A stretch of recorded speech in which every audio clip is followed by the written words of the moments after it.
देवर्षि नारद ने सोचा, बोले ठाकुर जी को जरा देख करके तो आए कि परिवार में किस प्रकार रह रहे हैं। भाई 16,000 से 8 विवाह हैं और आज के जमाने में व्यक्ति एक पत्नी को संभाल नहीं पाता। तो देखे तो सही ठाकुर जी में कहीं खींचातानी तो नहीं पड़ी है। तो देवर्षि नारद ठाकुर जी की लीला देखने के लिए आए, द्वारिका में रहने लगे और देखते हैं कि जो कन्हैया हैं श्री कृष्ण हैं बड़ी सुंदर लीलाएं करते हैं। कहते हैं कहीं उद्धव के साथ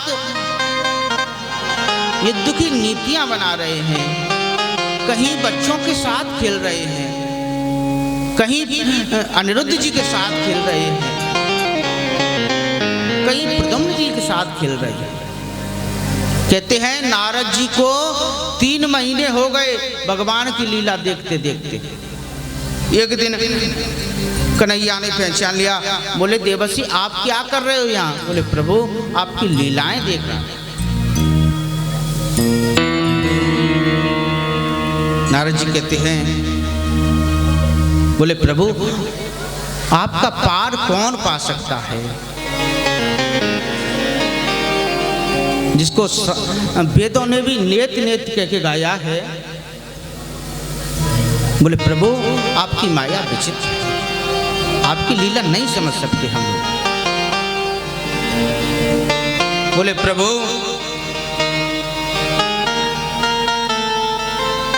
पांडवों का संदेश लेकर के आया हूं। जो पांडव हैं वो एक राजसी यज्ञ करना चाहते हैं, आपको बुलाया है। आज द्वारिकानाथ हस्तिनापुर गए और पांडवों से पूछा है, बोले जो राजसी यज्ञ होता है ना उसमें सबका संयोग होना चाहिए, क्या आपके पक्ष में सभी राजा हैं? अर्जुन कहते हैं, बोले महाराज सब राजा पक्ष में हैं, लेकिन जो मगध देश का राजा है ना जरासंध वो हमारे पक्ष में नहीं। कहते हैं द्वारिकानाथ अर्जुन को और भीम को अपने साथ में लेकर के ब्राह्मणों के भेष बना करके, महात्माओं के भेष बना करके आज जरासंध के दरवाजे पर पहुंच गए। और जैसे ही दरवाजे पर पहुंचे हैं, कहते हैं जिस दिन से इस जरासंध ने कृष्ण को युद्ध में हराया है तब से ब्राह्मणों के प्रति इसकी निष्ठा बहुत बढ़ गई है। जो भी ब्राह्मण इसके दरवाजे पर जाता है वो खाली हाथ नहीं आता। आज जैसे ये तीनों पहुंचे हैं, जरासंध कहता है, बोले महाराज क्या चाहिए?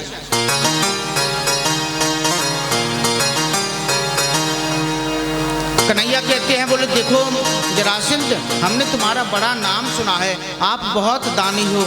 जरासंध कहता है, बोले महाराज गलत सुना है, मैं कोई दानी नहीं हूं, लेकिन इतनी बात जरूर है कि जब से कृष्ण को मैंने हराया है ब्राह्मणों की प्रति मेरी श्रद्धा है।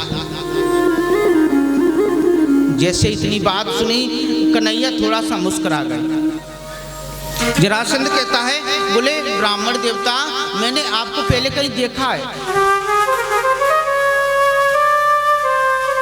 कन्हैया कहते, बोले जरूर देखा होगा भाई, हम भी कभी मांगने आए होंगे आपके दरवाजे पर।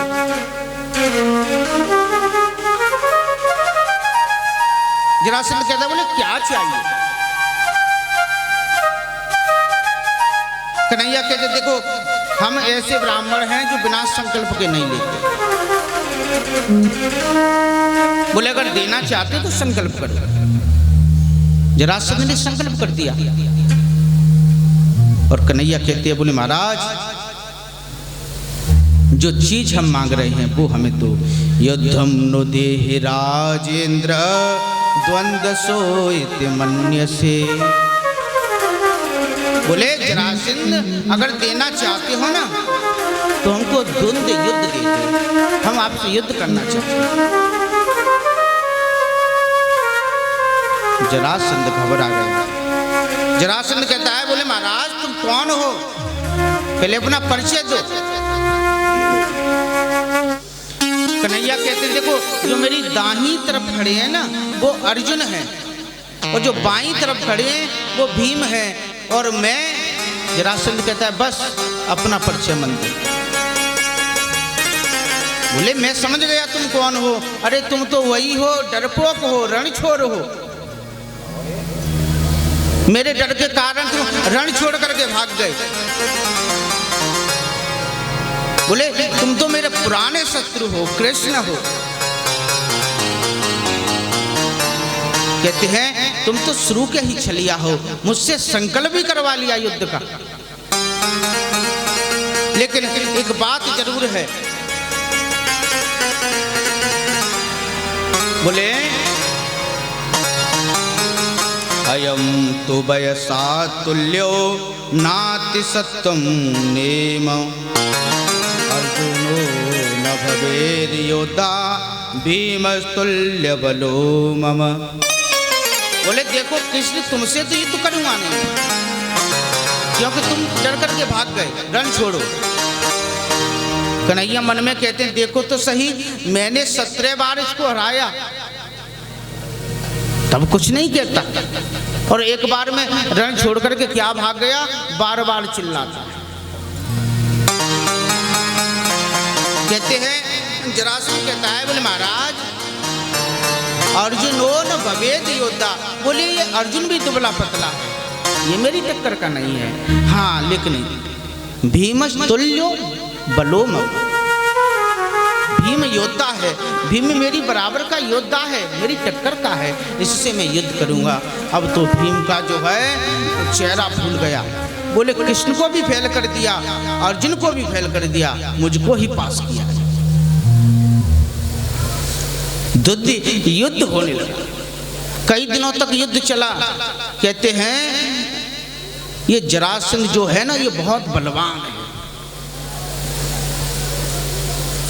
जब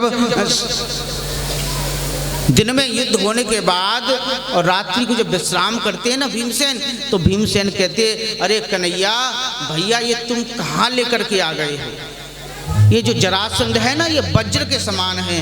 बोले महाराज मेरे बस की बात नहीं है अब इससे युद्ध करना। कन्हैया कहते, बोले हम क्या कर सकते हैं, पास तो तुम्ही को किया है युद्ध के लिए। भीमसेन कहते, देखो कृष्ण यहां से चुपचाप भाग चलो। कन्हैया कहते, कैसे भाग चलें? भीमसेन कहते हैं, देखो अगर तुम नहीं भागे ना तो कल के युद्ध में मैं भाग जाऊंगा, मेरे बस की बात नहीं है इससे युद्ध करना।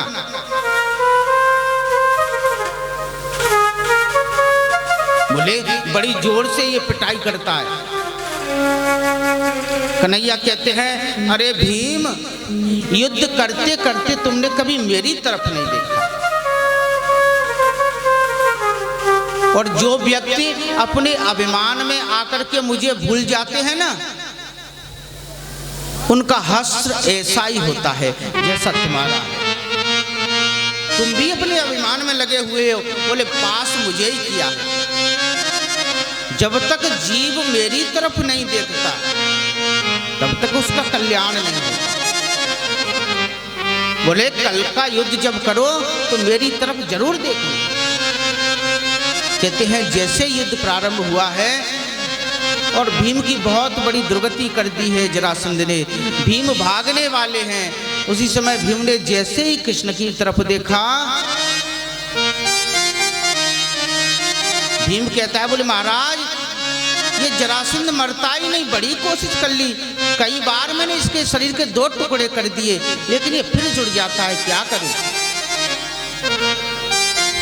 कहते हैं भगवान उस समय दातून कर रहे थे और दातून करते करते उन्होंने अपनी दातून को बीच में से चीर दिया है, एक हिस्से को इधर फेंक दिया है, एक को इधर फेंक दिया। भीमसेन इशारा समझ गए, उन्होंने जैसे ही इस जरासंध के शरीर के 2 हिस्से किए, एक को इधर फेंक दिया, एक को इधर फेंक दिया। जो सीधे हाथ में था उसे उल्टे हाथ में फेंक दिया है, और जो उल्टे हाथ में था उसे सीधे हाथ पर फेंक दिया है। आज जरासंध का उद्धार कर दिया है। परीक्षित ने पूछ लिया, बोले महाराज इस जरासंध के शरीर के 2 हिस्से